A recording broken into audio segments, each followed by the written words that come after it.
cherchez du travail et peut-être que vous n'avez pas de réponse à vos candidatures. Peut-être que vous recevez uniquement des refus. Peut-être que vous arrivez à aller jusqu'à l'entretien d'embauche et à chaque fois, cette étape, ça marche pas, c'est pas validé, on ne vous recrute pas suite à vos entretiens d'embauche.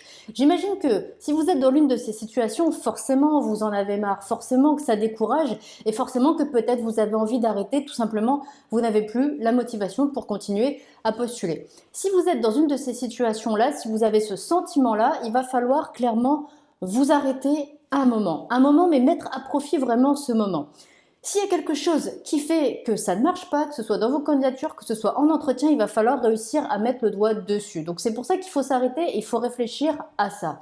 Par rapport à vos candidatures, il va falloir être honnête avec vous-même, il va falloir vous demander finalement si les offres auxquelles vous répondez, elles vous correspondent vraiment. Est-ce que vous correspondez vraiment aux missions qui sont demandées, aux compétences qui sont demandées, au profil qui est recherché? Ou est-ce que vous vous dites, bon bah, là, j'ai pas la compétence, mais je sais que je peux le faire. Oui, vous savez, mais le recruteur, il a besoin d'être déjà un minimum convaincu pour venir à vous, pour vous proposer un entretien et après pour échanger avec vous en entretien d'embauche. Donc clairement, si votre profil ne correspond pas aux offres auxquelles vous postulez, c'est peut-être ça justement qui bloque et il va falloir finalement revoir votre stratégie de candidature. Peut-être aussi finalement que eh bien, vous n'avez pas de réponse ou vous avez des refus.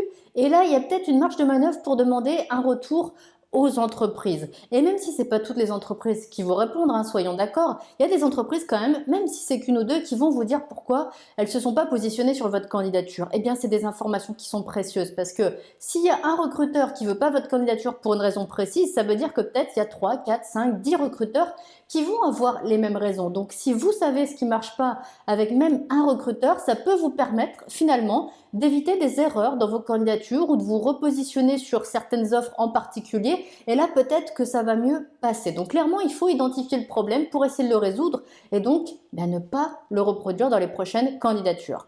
Ça, c'était pour les candidatures. Maintenant, parlons entretien d'embauche. Si vous allez à l'entretien, c'est génial, ça veut dire que votre candidature, elle passe. Mais si vos entretiens, ça ne marche pas, à chaque fois, c'est des refus, oui, il y a quelque chose qui ne va pas et là encore, il faut mettre le doigt dessus pour améliorer les prochains entretiens.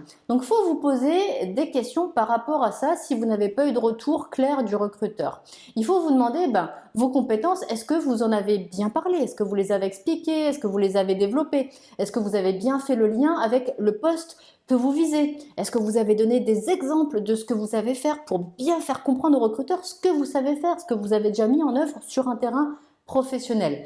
Est-ce que clairement vous avez montré votre motivation? Est-ce que vous avez expliqué pourquoi vous avez eu envie de vous positionner sur ce poste? Pourquoi vous avez eu envie de vous positionner dans cette entreprise? La motivation, c'est vraiment un enjeu majeur aujourd'hui en entretien d'embauche, donc il faut la montrer. Si vous n'avez pas montré tout ça, si vous n'avez pas montré comment vous vous projetez sur le poste, comment vous vous projetez dans l'entreprise, eh bien c'est peut-être ça aussi qui n'a pas convaincu le recruteur. Donc demandez-vous si vous avez bien fait tout ça. Si ce n'est pas le cas, ça vaut le coup de vraiment aller sur ce type de préparation pour vos prochains entretiens d'embauche, creuser un petit peu ces questions-là, développer ces arguments-là et vous allez voir que ça peut clairement mieux passer. Donc ça, c'était vraiment pour le côté préparation. Maintenant, je vous disais, on est vraiment dans cette vidéo sur la motivation qui est plus vraiment là. Donc, même si ça peut aider pour la motivation de savoir ce que vous pouvez faire pour améliorer vos démarches, vos candidatures, peut-être pour avoir de meilleurs résultats, il faut aussi vous décharger de toute cette pression le plus possible et pour ça, clairement, il faut faire une pause, il faut faire une coupure, il faut faire un break. Alors, je ne vous dis pas de couper pendant 2 mois, pendant 3 mois par rapport à vos démarches, mais même si vous le faites 1 jour ou 2 jours ou 3 jours, le fait de complètement vous déconnecter, vous allez vider un petit peu votre esprit, vous allez éloigner ces pensées négatives, le fait que vous ressassiez en permanence, j'ai fait des candidatures, j'ai pas de réponse, j'ai pas de retour, on me recrute pas, on m'appelle pas, et j'ai telle et telle personne qui arrête pas de me demander où j'en suis, qui comprend pas pourquoi j'ai pas de boulot.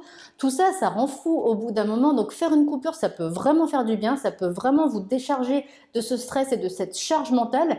Et en fait, ce qui va se passer, c'est que si vous êtes déchargé même un petit peu de tout ça, eh bien quand vous allez vous remettre à vos démarches, vous aurez l'esprit beaucoup plus disposé à se concentrer sur les démarches, sur les candidatures et vous allez voir que finalement peut-être que vous arriverez beaucoup mieux à les faire et à vous réinvestir justement dans vos démarches et dans vos candidatures et dans vos préparations aux entretiens d'embauche.